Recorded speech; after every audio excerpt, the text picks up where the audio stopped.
George from Bulgaria has been waiting a little while. George, pronouns he, him. George is a theist who says we are eternal beings. Hey, George, you're on with Dr. Darren Adair and Matt Dillahunty. How are you? I'm good. How can we know that we are eternal beings? Because all the evidence that I have suggests that people die and cease to exist. So you say we're eternal beings. How can we know that? Well, what we know for sure is that we have access only to awareness.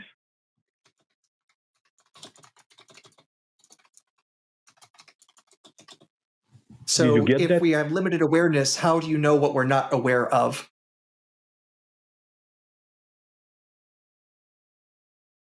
Yes, that's a very good question.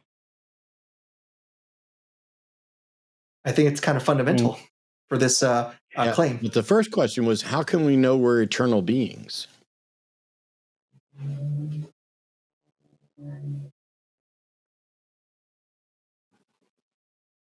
I have it on very reliable authority that I am at least not eternal into the past. I can call my mother right now, and she can claim on the air, if need be, that I was born on a particular day and did not exist before then. Well, first, I might say something about the double slit experiment. Why? So what? I'm really, really, really confused. I'm going to shut up and listen, but I'm going to say from the beginning, I do not understand how when we're asking, how can we know we're eternal beings, why anybody would refer to the double slit experiment. But go ahead. So I'm intrigued. So no tricks, but the double slit experiment shows us that each moment is a new universe.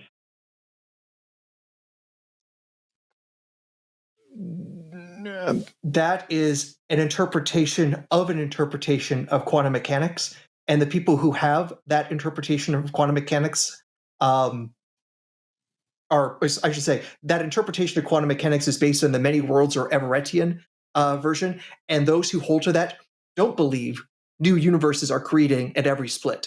All those universes have always existed and always would exist, not that they're being created at the moment of the experiment itself.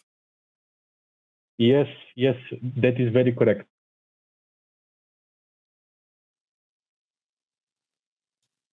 So what is the relevance to this interpretation of quantum mechanics and apparently our immortality?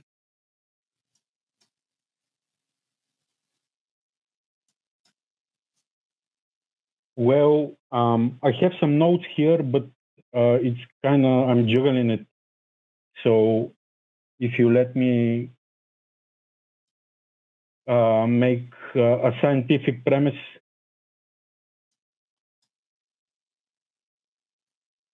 That's the best kind of premise. So if we take the premise that everything is aware, it has awareness in its own way. All right, then I'll have to stop you right there, because that very first premise I don't agree with. Rocks don't seem to be aware of anything. Atoms don't seem to be aware. So we're going to have to actually show that that's even probable, let alone a premise to use to get to this other fantastic conclusion. So what's the evidence that electrons are aware, for example?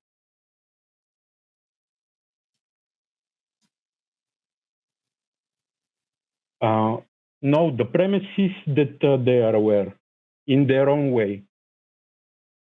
But here's the thing. That's your claim or your premise, but I don't agree with that premise. How do you justify it? Let me say the theory. So if everything is aware in its own way, we have God on the other hand, the one God. Well, here's the thing. We can have a theory based on premises that are false. How do we know this premise is actually true? Because everything built on false premises isn't going to be reliable. So we have to resolve this question before we talk about the 1,100 things that we're going to build on top of it. If we build on sand, the building is going to fall down. So what is it that justifies that electrons are conscious? how do we know that we're conscious? So I directly experience my own consciousness. I have no idea whether you're conscious. So all I can say is that I appear to myself to be conscious in every way that I could possibly detect. And if I make some basic assumptions that there's uniformity and that I'm not the only world and that I don't have a way to defeat solipsism, I can reasonably presume that Aaron is conscious. And I make a distinction between Aaron being conscious and my watch not being conscious. There's nothing about this watch that contains anything that we have identified as consciousness. And I'm still baffled as to how we're getting to eternal beings, but we can keep going. all right, if we say that only beings are aware, so on the other hand, we have God. That's not what we said. That's not what I said. That's not what I said. You asked how I can know that I'm conscious, and I answered, and I talked about what I'm willing to identify as conscious and what I'm not. I did not make any declaration ever that only beings are conscious. Why is it I can make very clear, narrow claims, and you guys keep trying to expand them to something I didn't say? I'm trying to get you to explain how we can know that we're eternal beings. You're having a good conversation with Aaron about, the limits of our ability to understand things, but you can't. I'm not going to sit here and let you accuse me of saying things I didn't say. No, I was making a scientific premise. So can I say something making a about scientific premise? What is the premise that you're trying to make? I'm trying to look at the one God with his qualities and the definitions we give him. George, hang on, stop. Listen to me very carefully because I don't want this to go badly.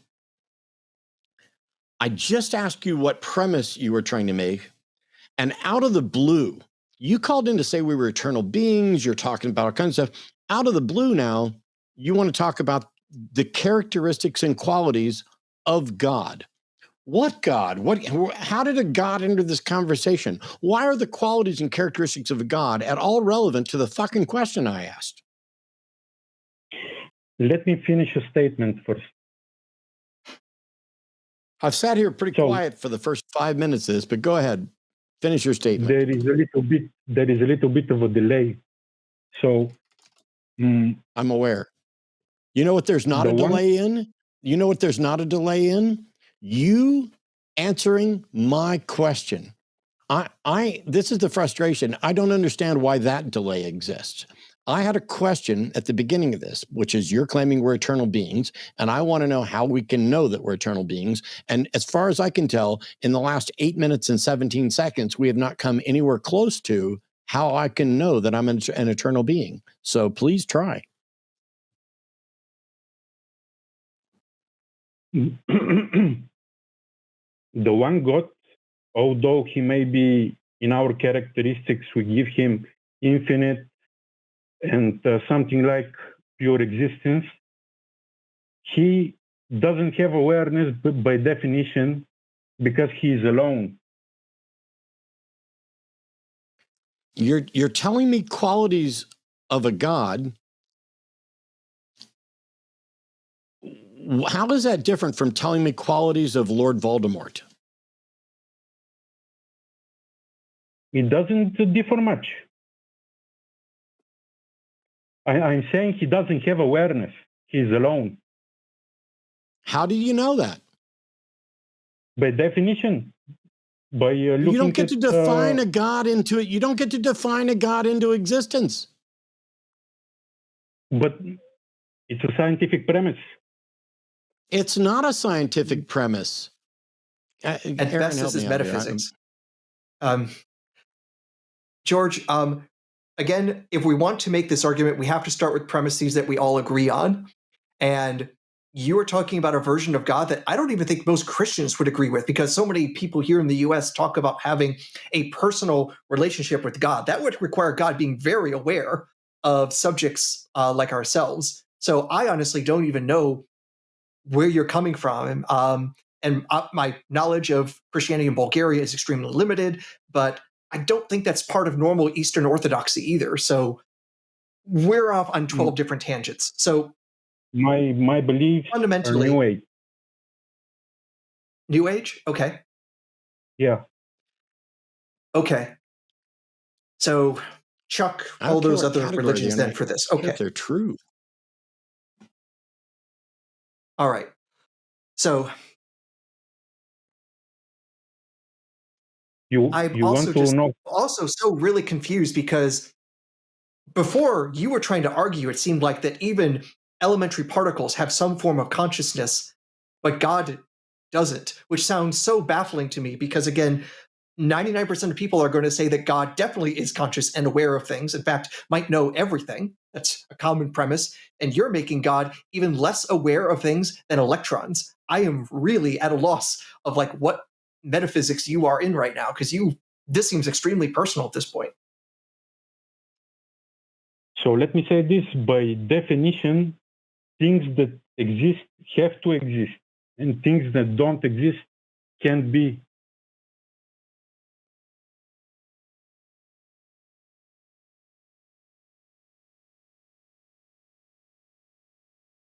Are you still there, George? It sounds like we lost you. Yes.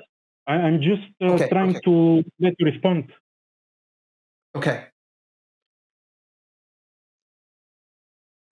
So from what you just said, anything that does exist had to exist. That Has to exist. okay. So that is going to mean there's like no contingency. So I hope you don't believe in free will because you just threw that out the window.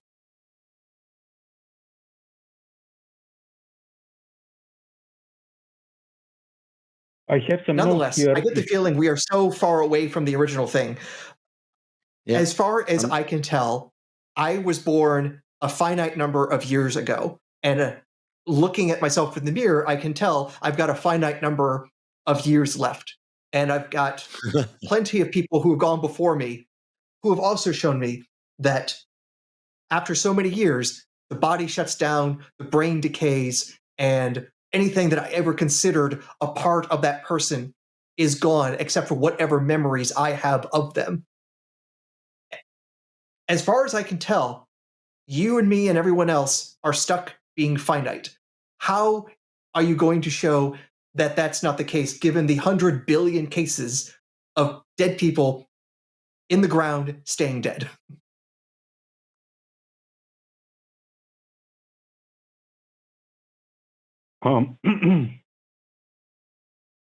So, excuse me a moment. Okay. These questions arise in a time-space reality. They arise in a time-space reality, a physical reality where we have self-imposed limitations. Self-imposed. Yes. So the only reason I can't flap my arms and fly is because I don't believe hard enough? Yes. Practically, that is right. Okay. Your name might be George, but now you make me think you're Peter Pan. We just need some fairy dust and have a wish in your heart and think happy thoughts and you can fly. How do you prove what you just said? Is there someone out there who does believe hard enough and can fly?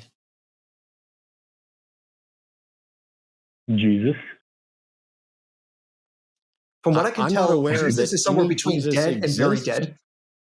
I'm not aware that any Jesus exists, nor am I aware that Jesus can fly. And how do you know Jesus can fly?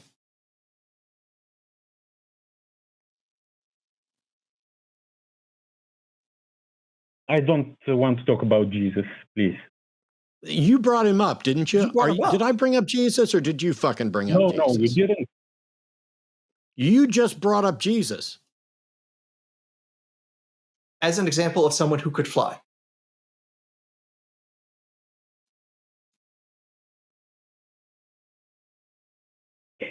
I only have some notes written down. I don't have something tangible to prove you all. I don't You get it? care what you have written down. I care what you think and what you can demonstrate.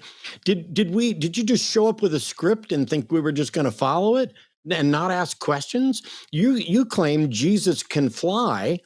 I don't know how you know that. How do you think you're going to be able to just make assertions here and we're not going to challenge them? No way. Then why would you claim that Jesus can fly if you can't demonstrate it?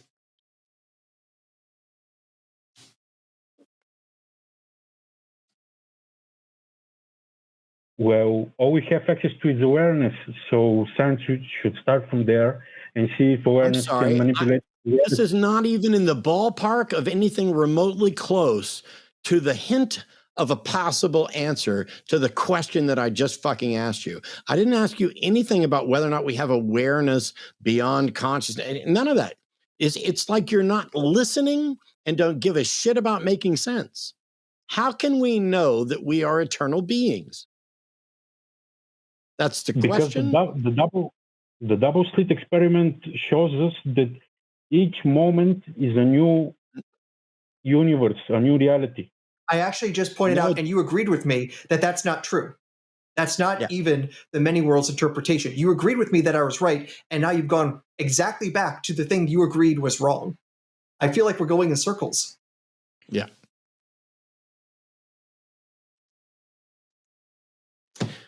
Go figure out a new script, George, and call us back.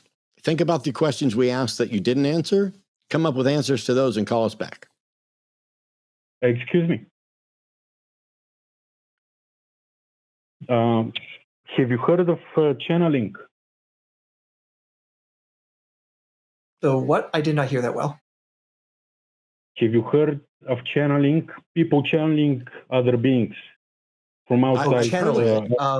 I've heard of it. I don't have any evidence that it is in fact real. However, George, we're not moving on to another topic because I guarantee you what's going to happen is Aaron and I are going to ask you questions about channeling that you're not prepared for. And then we're going to have gone through one topic where you had no answers to questions because they weren't on your script. And then we will have moved on to another topic where you won't be able to answer questions because they're not part of your script.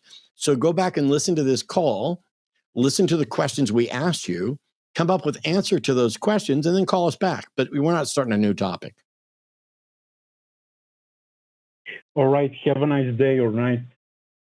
Thank you. You too. Thank you. Yeah, it's if I can, I think we can connect this call to the previous one. Because he brings up channeling, and then I remembered James Randi married a channeler.